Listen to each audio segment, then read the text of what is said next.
Welcome to the Here's My Story YouTube channel. I'm Dalia. Today, I want to share a strange and upsetting story about my best friend. That year, different groups were planning performances for prom night. My best friend Eva came up to me and said, "I have a crazy idea. Why don't we create our crew for prom night?" "What kind of crew?" I asked. "A dance crew." "A dance crew? That would be cool if we had a few more people." "Sure, I'll tell everyone during the break. Anyone can join. High five!" 2 more girls from our class were interested, and we were all getting excited. After each class, we talked about which song we wanted to perform. We were overjoyed when our crew was accepted, and we started working on the choreography every day after school. Eva sort of became our leader, partly because it was her idea to start the crew, and partly because she organized many things. We had to decide what to wear as we prepared for the performance.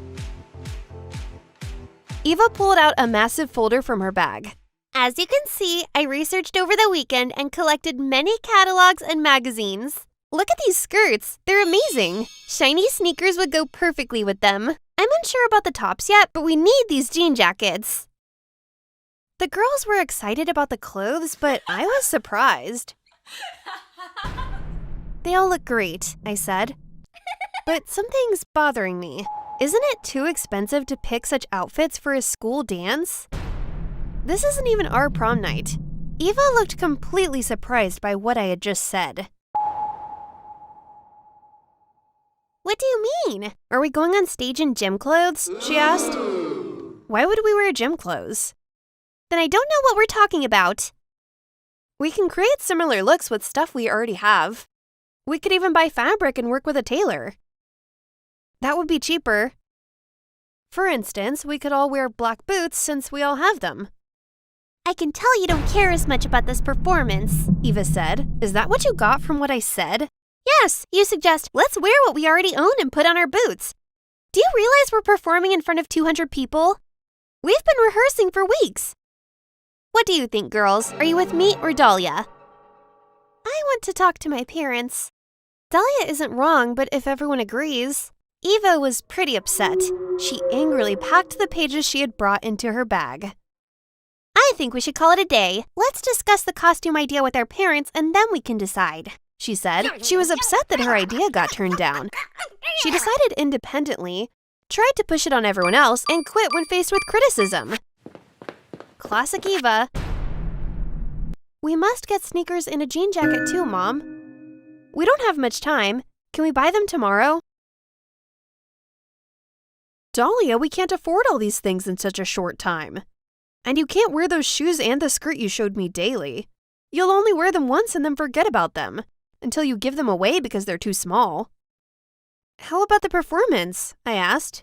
"Try finding another solution. Talk to your friends. Not everyone can spend that kind of money in an instant. You shouldn't put anyone's family in that position." I felt devastated, but my mom was right.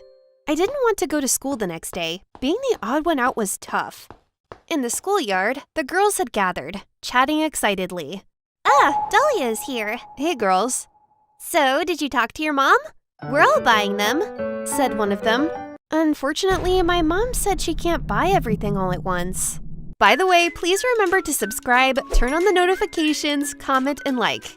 Eva rolled her eyes. She saw that I was upset but still annoyed with me. I realized I was making everyone uneasy, but I could do nothing. I couldn't push my mom any further than this.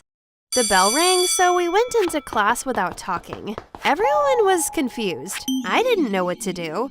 My earlier ideas made sense, but we had to discuss and decide. Eva regarded all of my ideas as insults to her. She sulked whenever I suggested something.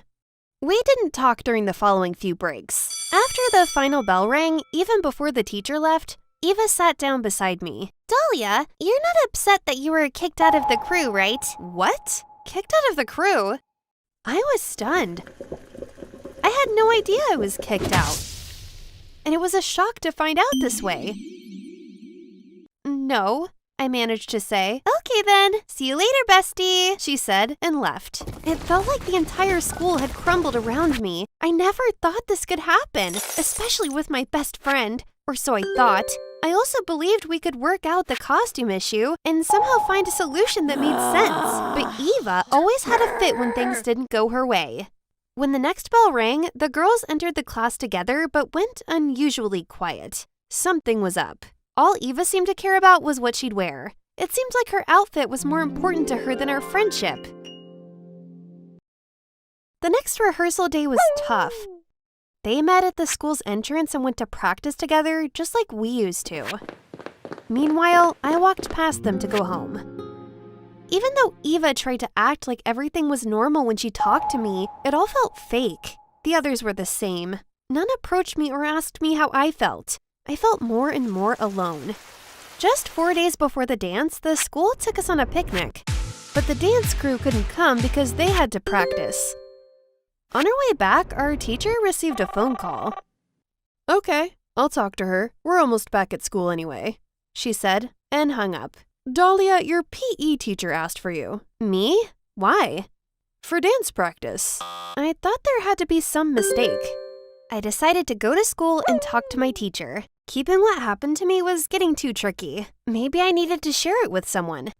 When I got to school, the teacher said, "We've been waiting for you, Dalia. Come in." "I think Eva hasn't told you yet, but I'm out." "She told me everything, Dalia. But Eva can't make that decision on her own. Not everyone can afford to buy new clothes or shoes. And if that were a condition, the school would have paid for it. You can use what you already have at home." Honestly, I'm unsure if I still want to be in this show. "No, Dalia, you have to. You practiced so hard, and they can't find anyone else. Whatever happened with your friends is in the past. You should go on stage for yourself now. You'll regret it if you don't use your talent and effort." I felt happy and a bit embarrassed. We had built this crew together. I didn't care what Eva thought. Our friendship was over. When I entered the hall, the girls weren't looking at me. Especially not Eva. "Okay, girls, the crew is here, so let's start practicing," the teacher said. "You'll wear black leggings, blue sweatshirts, and any color sneaker you want. Got it, Eva?" And we began to practice. When we finished, the room fell into an awkward silence. One of the girls came clean. "Dalia, you should know something about the whole outfit mess. As you mentioned, everyone's families were struggling, but Eva pushed us so hard that we all went along. She claimed you wanted to quit the crew if you couldn't get the outfit. She said we shouldn't bother you, so we dropped it." Really? I can't believe this. Eva's my buddy. "If you're unsure, just ask the others. We couldn't talk to you about it. We suggested to Eva that we wear something we already had or see if the school could help, but she wouldn't have it. She got mad, accusing us of not being committed. Today, we learned it was Eva who forced you out. The teacher got it out of her by threatening to bring you back. It's clear she's envious." Why would Eva be jealous of me? She appears happier and more successful than me. "That's your take. She's envious of you just being yourself. You must see that. Recall the rehearsal? She skipped the most difficult moves she couldn't do. She had you try them first to gauge your talent. Then she tailored the routine to her strengths. When we cheered for you, she'd be moping alone. She wasn't just sidelining you. She aimed to spotlight herself. And your costume problem? If you stepped out, she saw it as her chance to be the crew's star." I was stunned by these revelations. Eva? My best friend since first grade? What else might she have done? "How was the picnic?" Eva asked. "Good," I said. "Dalia, I feel bad about our fallout. We both faced tough stuff. I thought we needed matching outfits to look right, but I guess not. It's great we're a team again. I didn't like you being gone. I planned to chat after the performance, and I was genuinely glad when the teacher reached out to you. Honestly." Eva's words rang so hollow it seemed even she doubted them. It wasn't that we both had to deal with unwanted things. You faced an issue, and rather than solving it, you kicked your best friend out of the group. Her face started changing. This wasn't the Dalia who would say yes to everything. Eva, who had been trying to control everyone, found herself at a dead end. "Do you think I wanted this? But as I explained, it was crucial for the show. It's unrelated to our friendship. You say you were going to call me. Why wait until the show night? Sorry, but I don't think you're sincere. I walked away from her. On the performance day, everyone was distant from Eva. Our excitement was almost too much to handle. When our moment came, we stepped onto the stage and nailed it. We didn't make a single error. Our joy in dancing was so infectious that it captivated the audience.